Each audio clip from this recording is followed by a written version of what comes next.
पा रहे हैं, हमारे में उनको देखने की शक्ति नहीं है। वे तो हमें देख रहे हैं, हम उनको नहीं देख पा रहे। वे तो हमें देख रहे हैं। मुश्किल कुशा है रूबरू, हमारी कठिनाई को दूर करने के लिए वो हमारे सामने ही अंदर में है, वे हमको देख रहे हैं। हमारे नेत्र के ऊपर अज्ञानता का पर्दा छाया हुआ है, क्या उनके भी नेत्र पर अज्ञानता का पर्दा छाया हुआ है? हम अज्ञानता के पर्दे के अंदर हैं, इसीलिए उन्हें नहीं देख पा रहे हैं। उनके ऊपर अज्ञानता का पर्दा नहीं है, वे हमें देख रहे हैं।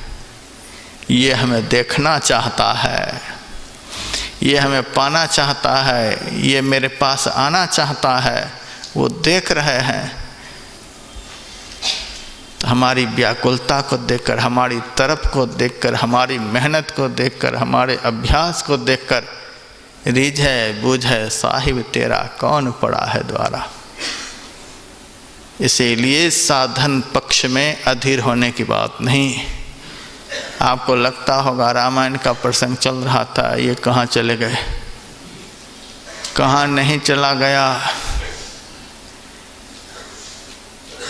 त्रेता में राम महाराज दशरथ के घर में आए, जन्म लिए, खेले कूदे, 13,000 वर्ष तक राज्य का संचालन किए, फिर साकेत सिधार गए, रामायण खत्म। आपको मिला क्या? हमें तो चाहिए अभी राम। त्रेता में राम की सारी लीला हो गई, सारी रामायण खत्म हो गई। आपको क्या मिला? दशरथ महाराज को ब्रह्मानंद हो गया। दशरथ पुत्र जन्म सुनि काना, अम्मानो ब्रह्मानंद समान। वे ब्रह्मानंद में समा गए। लेकिन आप तो छाती पीट रहे हैं, आपको तो ब्रह्मानंद प्राप्त नहीं हुआ। यह आयोजन तो हुआ है आपको भी दशरथ की तरह ब्रह्मानंद प्राप्त कराने के लिए।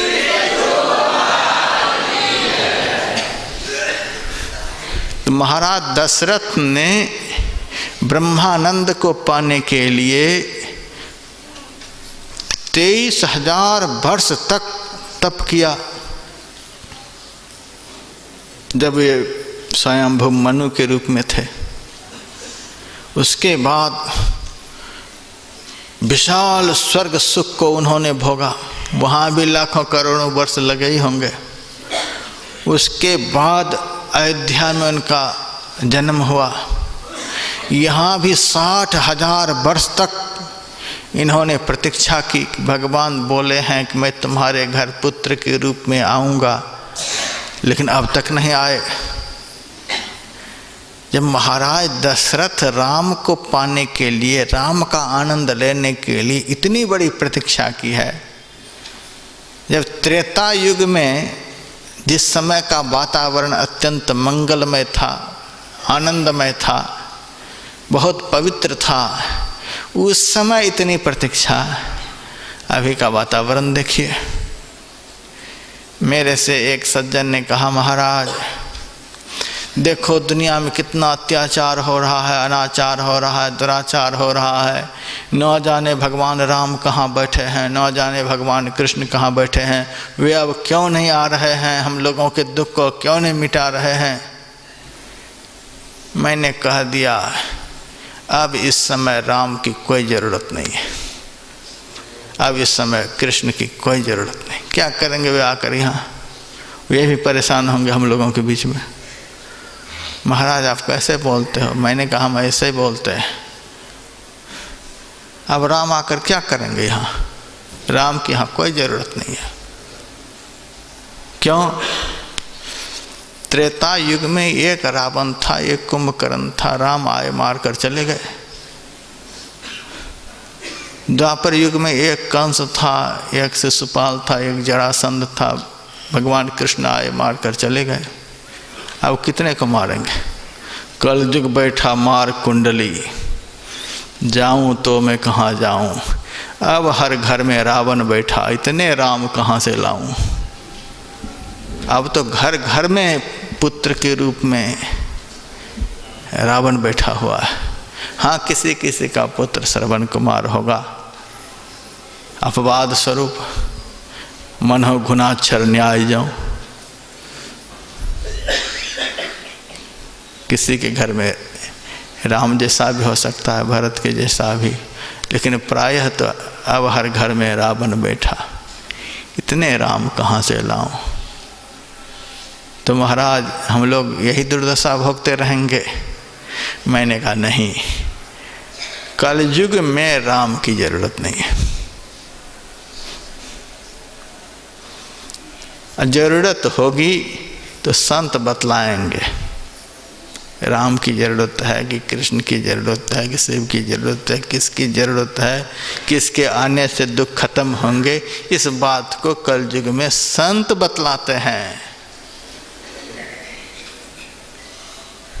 सतयुग में भगवान का अवतार होता है, त्रेता युग में भगवान का अवतार होता है, द्वापर युग में भगवान का अवतार होता है, लेकिन कलयुग में भगवान का अवतार नहीं होता। कलयुग में भगवान भी आते हैं तो संत बनकर आते हैं। आप कहेंगे भागवत में लिखा हुआ है कि बुद्ध का अवतार हुआ, तो बुद्ध संत बनकर आए थे। 6 हाथ लेकर, 4 हाथ लेकर, शंख चक्र गदा पद्म लेकर नहीं आए थे, संत के रूप में आए थे।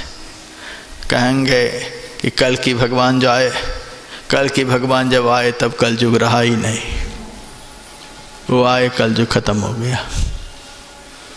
भगवान आते हैं तो ऐसे वातावरण में आते हैं कि जो वातावरण बिल्कुल पवित्र हो। रावण था लेकिन अयोध्या का वातावरण तो पवित्र था। भगवान कृष्ण आए, भले ही मथुरा का वातावरण अच्छा नहीं था, इसीलिए एक रात भी भगवान वहाँ नहीं रहे। जहाँ का वातावरण अच्छा था वहाँ गए। भगवान अच्छा वातावरण में आते हैं, लेकिन संत वातावरण को अच्छा बनाने के लिए आते हैं।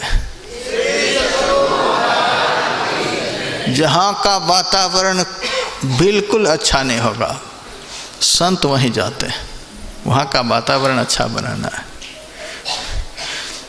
मेरे से बहुत सत्संगी आकर कहते, महाराज इस गांव में प्रोग्राम दे दो, यहाँ का आदमी महाराज सुधरता ही नहीं, बड़ा विकट आदमी है, एक बार महाराज यहाँ प्रोग्राम दो।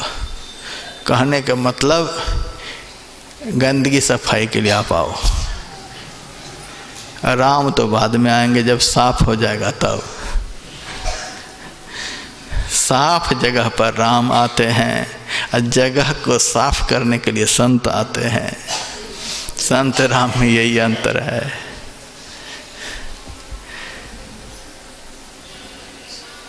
तो कलयुग में संत का अवतार होता है, और संत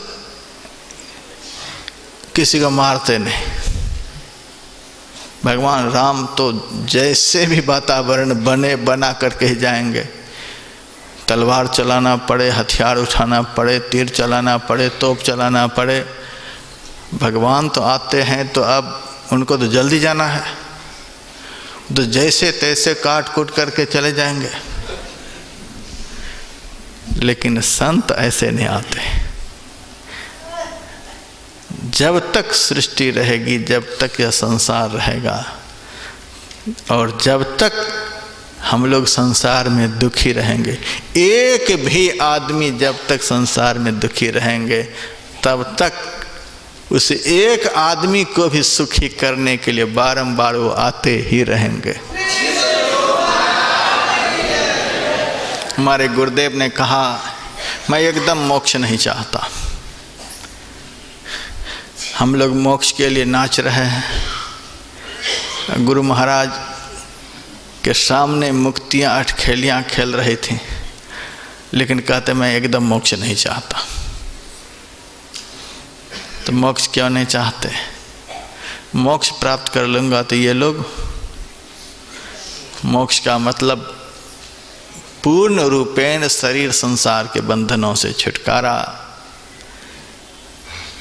लेकिन दीन दुखिया को भवसागर से पार उतारने के लिए तो बारंबार शरीर धारण करना पड़ेगा। पूर्ण होते हैं लेकिन अपनी शक्ति को सुरक्षित रखते हुए बारंबार संसार में आते हैं, यहाँ से जाते हैं। मैं एकदम मोक्ष नहीं चाहता, मैं बारंबार आऊँगा और बहुतों को साथ लिए जाऊँगा। जैसे जब नदियों में पुल बना दिया जाता है तो उस पुल के सहारे छोटी से छोटी चींटी भी आसानी से नदी को पार कर जाती है। ऐसे ही संत कहते हैं मैं बारंबार आऊँगा और संसार में भक्ति रूपी सेतु बना करके जाऊँगा, जिससे साधारण से साधारण जीव भी आसानी से भवसागर से पार हो जाए।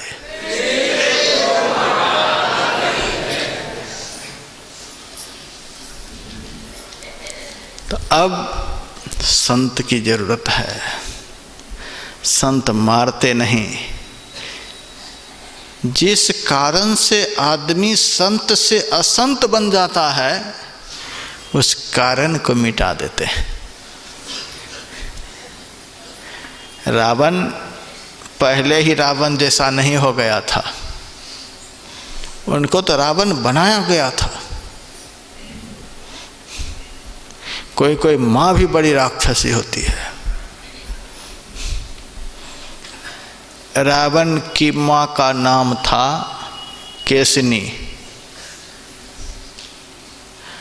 और कुबेर की माँ का नाम था इडाबिडा।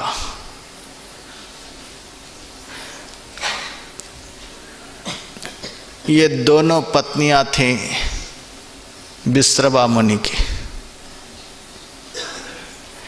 केसनी के उदर से दो बालक ने जन्म लिया, रावण और कुंभकर्ण। और इडाबिडा के उदर से एक बालक ने जन्म लिया जिसका नाम हुआ कुबेर। पुराणों में भिन्न भिन्न कथा है। कहीं कहा जाता है विश्रवा मुनि की एक पत्नी और थी सुमति, जिसके उदर से एक बालक ने जन्म लिया जिसका नाम था विभीषण। अहै विमात्र मोर लघु भ्राता, सौतेला भाई था। कहीं कहीं है कि केसनी के उदर से ही तीनों भाई जन्म लिए हैं। पुराणों में बड़ा मतांतर है, इस ओर हमें नहीं जाना है। ऋषि का पुत्र था, इसीलिए पहले वो राक्षस नहीं बन गया था। वह तो ब्राह्मण का बेटा था, ऋषि का बेटा था। केसनी जो थी राक्षस की बेटी थी, राक्षस की पुत्री थी। और उस राक्षस ने अपनी पुत्री को ब्याह दिया था विश्रवा मुनि को। तो राक्षसी स्वभाव उसके अंदर आ गया था। कुबेर के वैभव को देख देख करके तरसती रहती थी, रावण को उस्काती रहती थी। देख तुम्हारा भाई पुष्पक विमान पर चलता है, सोने का छत्र लगाता है, तो इतने सुख में है, इतने आनंद में है, इतना इनका मान सम्मान है। इतना सुनाते सुनाते कुबेर के प्रति रावण के अंदर में ईर्ष्या का भाव उत्पन्न कर दिया। बार बार एक ही बात को सुनाते सुनाते सुनाते सुनाते भाई के प्रति ईर्ष्या का भाव उत्पन्न कर दिया। और आखिर में रावण ने कहा तो बता तू चाहती क्या है? चाहती यही हूँ कि कुबेर का पुष्पक विमान तुम्हारे पास आ जाए, कुबेर की जो नगरी है वह तुम्हें प्राप्त हो जाए, कुबेर का जो आनंद है वह तुम्हें प्राप्त हो जाए। जिस तरह से अभी तुम्हारे पास कुछ नहीं है वैसे ही कुबेर के पास कुछ भी नहीं रह जाए। इस तरह से सुनाते सुनाते बुद्धि में गोबर भर दिया रावण को।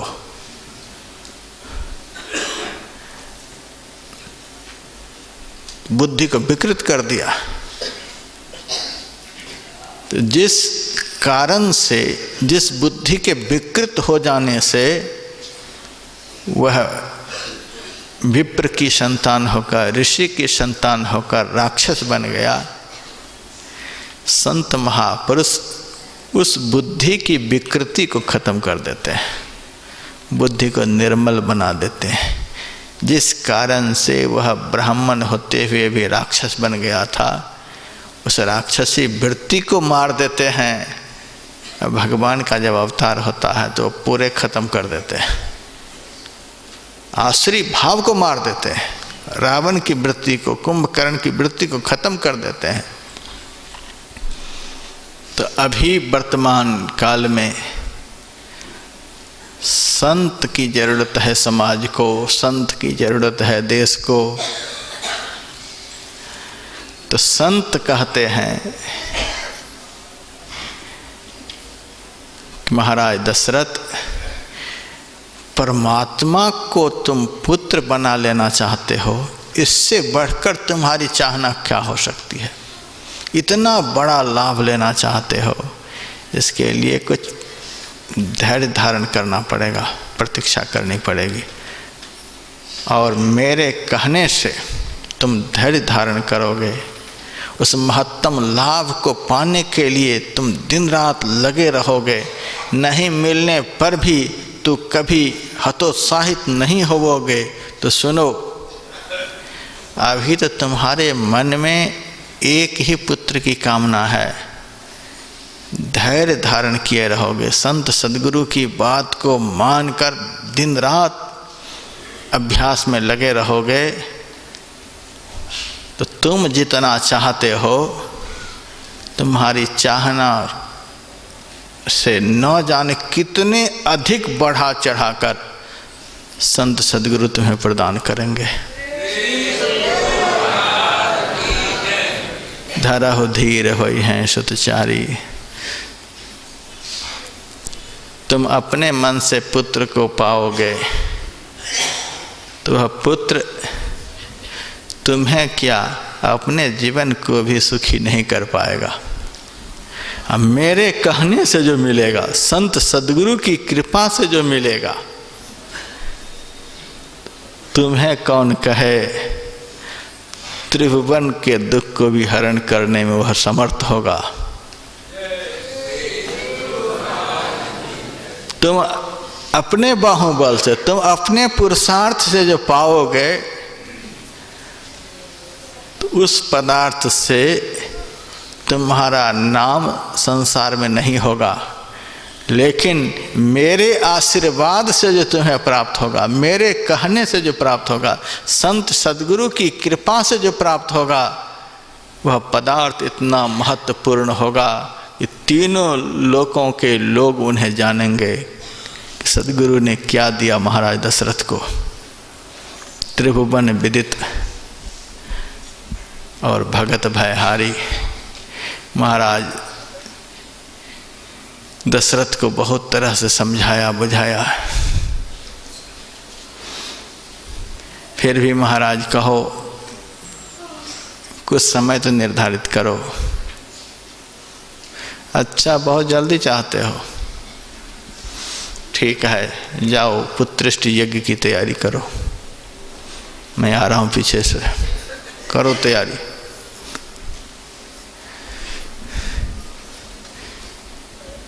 लेकिन सुनो, जैसे तैसे ब्राह्मणों की, ऋषियों की आहुति देने से तुम्हारे मनोरथ को पूर्ण करने के लिए भगवान प्रकट नहीं होंगे। इतना बड़ा लाभ पाना चाहते हो, इतना बड़ा लाभ दिलाने वाले में भी योग्यता होनी चाहिए। तो सुनो महाराज, घनीभूत जंगल में विभांडक ऋषि का बेटा है श्रृंगी। वह तो दुनिया में किसी को जानता ही नहीं, किसको मनुष्य कहते, किसी को जानवर कहते, किसको गधा कहते। सारे जीवन उनके कीड़ी कंदरा में ही बीते हैं। हिरणी के गर्भ से जन्म लिया, दुनिया को कभी देखा ही नहीं। ऐसे ऋषि जब आएंगे तुम्हारी राजधानी में, वे यज्ञाग्नि में आहुति डालेंगे। तब उनकी आहुति डालने से यज्ञ भगवान प्रकट होंगे। यज्ञ भगवान जब प्रकट होंगे तब जिस हविष्यान्न से पुत्र की प्राप्ति होती है, वे हविष्यान्न तुम्हें प्रदान करेंगे। महाराज, ऐसे घनघोर जंगल में कौन जाएगा उस ऋषि को बुलाने के लिए? गुरु वशिष्ठ जी ने कहा, तुम्हारे बुलाने से तो वो आने वाले भी नहीं है। ब्रह्मा जी वशिष्ठ जी के पिता थे। ब्रह्मा जी की सभा में नृत्य करने वाली सुवर्चा नाम की एक अप्सरा थी। ब्रह्मा जी से कहा, पिताजी, महाराज दशरथ को पुत्र नहीं है और उनके यहाँ पुत्रेष्टि यज्ञ अब होना है, और पुत्रेष्टि यज्ञ में जब श्रृंगी ऋषि आहुति डालेंगे तभी यज्ञ भगवान प्रकट होंगे। तो श्रृंगी ऋषि को उस जंगल से बुलाकर शहर में लाना साधारण बात नहीं। तो आपकी सभा में नृत्य करने वाली जो सुवर्चा नामक अप्सरा है, उनको आदेश दो कि किसी तरह से रिझा बुझा करके उस ऋषि को अयोध्या ले आए। ब्रह्मा जी ने खुश होकर के कहा कि ठीक है, जाओ लाओ उस महात्मा को। एक दिन मैंने सुनाया भी था, वह गई है श्रृंगी ऋषि के पास। श्रृंगी ऋषि कंदरा में है। विभांडक ऋषि नित्य नैमित्तिक कार्य करने के लिए नदी के तट पर गए हुए हैं। एक ही बार सुवर्चा ने अपनी शकल दिखलाई है। जैसे ही शकल को श्रृंगी ऋषि ने देखा, सोचा ये बड़ा विचित्र लगता है, ऐसा तो मैंने कभी देखा ही नहीं था। कंदरा से निकलकर वे भागे, आगे आगे श्रृंगी ऋषि, पीछे पीछे सुवर्चा। बड़ी तीव्र गति से श्रृंगी ऋषि भाग गए। सुवर्चा देखते ही रह गई। लेकिन सुवर्चा को विश्वास है, एक बार तो इन्होंने देखा है। छोटी मोटी कामनी सब ही बिस्की बेल, बैरी मारे बैर से ये मारे हंसी खेल। एक बार इन्होंने मुझे देख लिया है, अब तो मैं इसे अयोध्या दिखला ही दूंगी। भीतर भजन नहीं चलता रहे तो बाहर का रूप मन को बाहर में इस कदर फंसा देता है कि चाहते हुए भी मन भीतर नहीं जा सकता।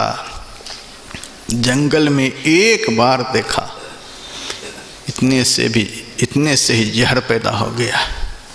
अब घूमती रही उसी जंगल में।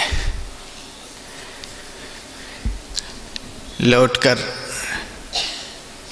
श्रृंगी आया फिर कंदरा में, तब तक विभांडक ऋषि आ गए।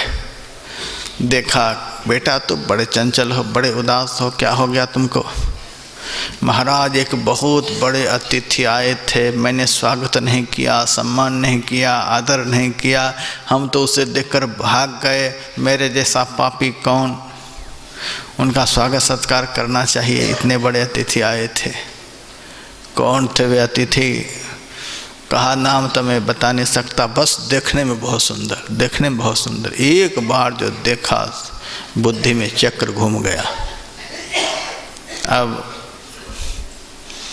विभांडक ऋषि जैसे ही जाते थे नदी तट की तरफ, वैसे सुवर्चा आ जाए कंदरा में। सुवर्चा को पता है, जब तक यह जीव संत की शरण में रहेगा तब तक तो हमारी माया का असर नहीं होगा।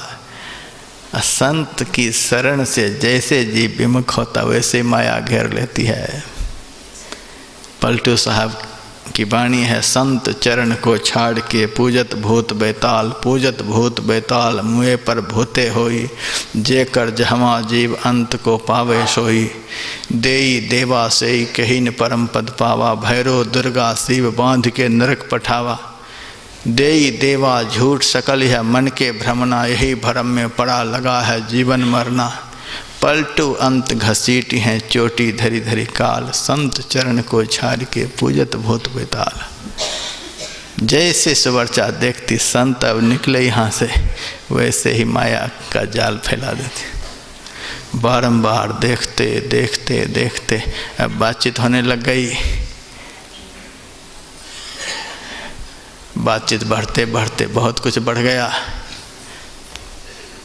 अब वह सुवर्चा कहती है, गिरी कंदरा में रहते रहते तो सड़ गए, कभी नौका विहार किए हो, नदी में घूमे हो? नदी तो मैंने आज तक नहीं देखा, नौका विहार भी नहीं किया। चलो चलो मैं नौका विहार कराती हूँ। और सुवर्चा के साथ श्रृंगी नाव पर चढ़ गया। नाव को खेते खेते खेते खेते लेकर के इसी सरजू नदी के सहारे राम घाट पर पहुंचा दिया उसको। इस प्रकार से श्रृंगी ऋषि वशिष्ठ बुलावा, पुत्र काम शुभ यज्ञ करावा। लेकिन यज्ञाग्नि में आहुति वे ही ऋषि डालते हैं जो सपत्नीक होते हैं। श्रृंगी ऋषि की तो शादी हुई नहीं थी, और सुवर्चा तो केवल घाट पर पहुंचा दिया। अब बाट तुम देखते रहो, वो चली गई ब्रह्मलोक। अब सुवर्चा से मिलने के लिए छटपटा रहा है। इनको सपत्नीक भी होना चाहिए यज्ञ के लिए। महाराज दशरथ जी के एक मित्र थे जिनका नाम था महाराज रोमपाद। रोमपाद की पुत्री का नाम था शांति।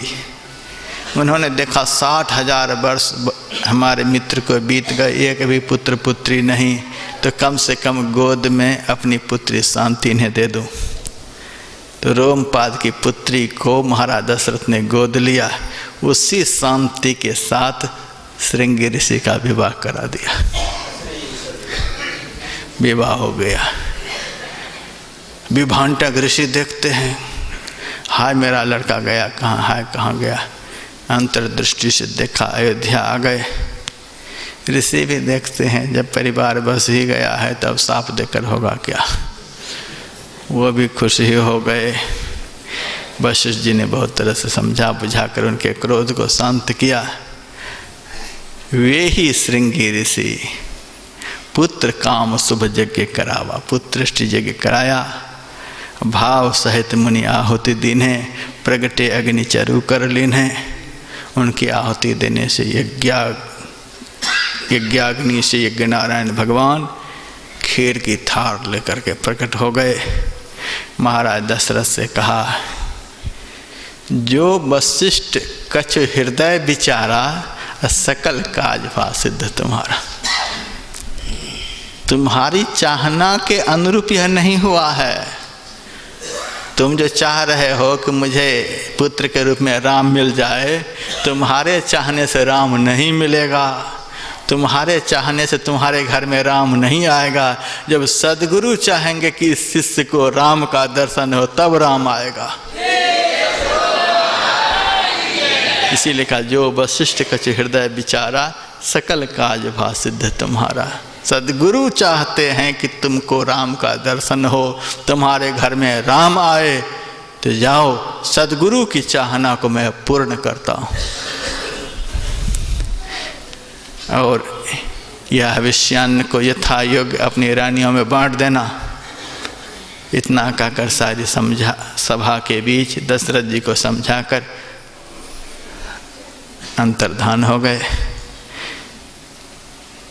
यज्ञ नारायण भगवान के दर्शन से महाराज दशरथ को बड़ा आनंद प्राप्त हुआ। अब हविष्य का बंटवारा होगा। इतनी जल्दी जल्दी बंटवारा का प्रसंग है नहीं, बड़ा जबरदस्त बंटवारा है।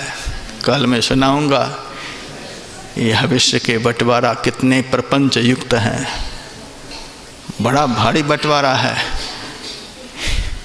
भाई भाई का बंटवारा तो जल्दी निबट जाता है, लेकिन इन माताओं का बंटवारा तो भगवान ही मिटाए। एक ही घर में 3 माँ हो, 3 माताएं हो, और तीनों को एक ही चीज़ से खुश कर लेना बहुत मुश्किल है। बंटवारा का प्रसंग रामायण में बड़ा विचित्र ढंग से है। तुलसीकृत रामायण में तो बहुत सामान्य ढंग से है, लेकिन बहुत रामायण से कल मैं आपको सुनाऊंगा कैसे बंटवारा हुआ है। अब एक भजन सुन लीजिए। घड़ी तो इतनी स्पीड में भागती है कि अब मेरा मुंह थकता नहीं है, घड़ी थक जाती है। अब एक भजन सुन लीजिए, फिर आरती।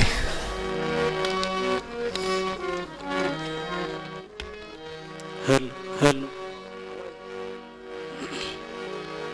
संत की महिमा बड़ा ही अपरंपार है। इसी भाव से भावित ये भजन प्रस्तुत है। राम का मिलना सहज है, संत का मिलना दूर। पलटू संत के मिले बिनु, राम से परे न पूरी।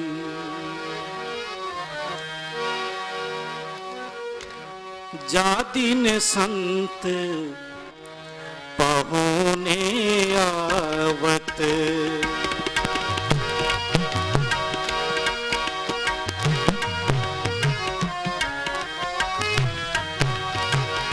जादिन संत पहुने आवत।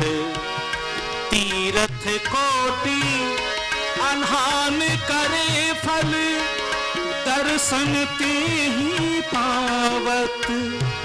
जादिन संत पहुने आवत, जादिन संत पहुने आवत।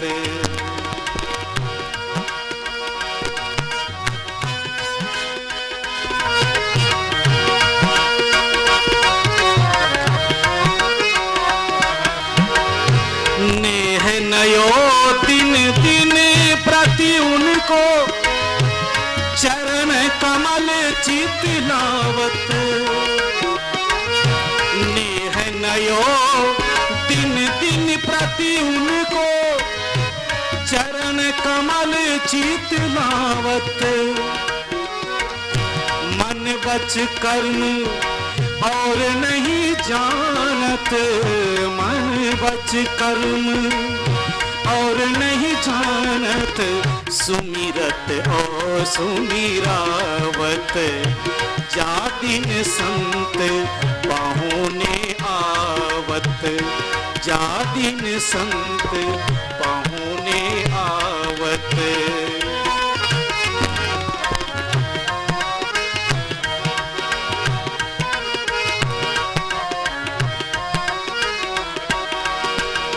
मिथ्यावाद उपाधि रहित है, बिमल बिमल जस गावत।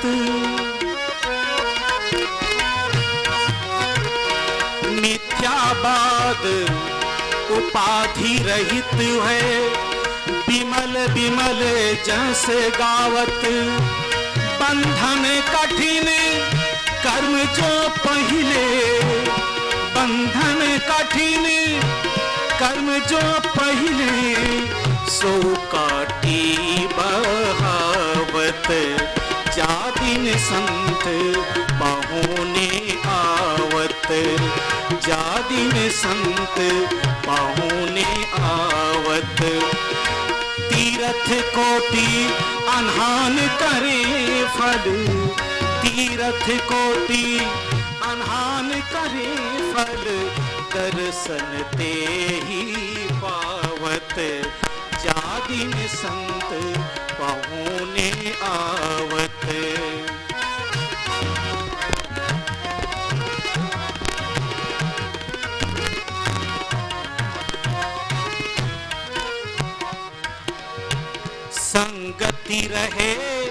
साधु की अनुदिन भव दुख दूरी नसावत। संगति रहे साधु की अनुदिन भव दुख दूरी नसावत। सूरदास या जन्म मरण पे, सूरदास या जन्म मरण पे तुरत परम गति पावत। सूरदास या जन्म मरण पे, सूरदास या जन्म मरण पे तुरत परम गति पावत। जा दिन संत पाहुने आवत। तीरथ कोटि अनहान करे फल, तीरथ कोटि अनहान करे फल दर्शन ते ही पावत। जा दिन संत पाहुने आवत, जा दिन संत पाहुने आवत, जा दिन संत पाहुने आवत। आरती संग सतगुरु के कीजय, अंतर ज्योत होत लख लीजे। पांच तत्व तन अग्नि जराई, दीपक चास प्रकाश करीजे। गगन थाल रवि शशि फल फूला, मूल कपूर कलश धर दीजे। अक्षत नभ तारे मुक्ताहल, पोह पमाल हर गुहीजे। श्वेत पान मिष्टान मिठाई, चंदन धूप दीप सब चीजे। झलक झांझ मन मीन मंजीरा, मधुर मधुर धुनि मृदंग सुनीजे। आशा मधुकर कमल केली धुनि धीजे। निर्मल ज्योत जरत घट माही, देखत दृष्टि दोष सब छीजे। अधर धार अमृत भय आवे, सतमत द्वार अमर रस भीजे। पी पी होय सुरत मत वाली, चरि चरि उमगी अमीरस रीज। कोट भान छब तेज उजाली, अलख पार लखी लाग लगी जय।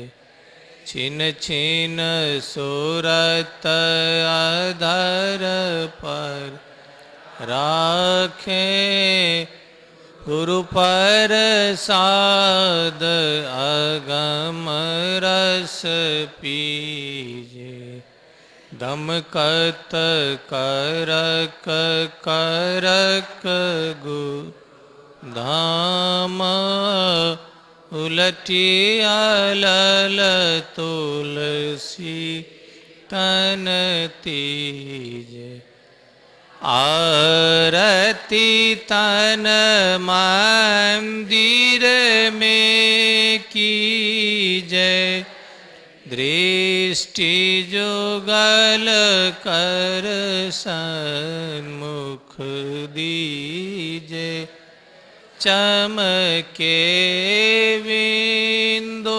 सूक्ष्म अति उज्ज्वल ब्रह्म ज्योति अनुपम लख लीजे जगमग जगमग रूप ब्रह्मांड निरखी निरखी ज्योति तज दीजे शब्द सुरत अभ्यास सरलतर करी करी सार शब्द गही लीजे ऐसी जो गति काया गढ़ त्यागी भव भ्रम भेद सकल छीजे भव खंडन आरती निर्मल करी में ही अमृत रस पीजे आरती तन मंदिर में कीजे दृष्टि जुगल कर सन्मुख दीजे। बोलिए प्रेम से श्री सद्गुरु महाराज की जय। सब संतन की जय। सत्संग महात्म्य की जय। वैदिक धर्म की जय। जय गुरु महाराज, जय गुरु महाराज, जय गुरु महाराज। श्री सद्गुरु महाराज की जय। जो जहाँ बैठे हैं वहीं से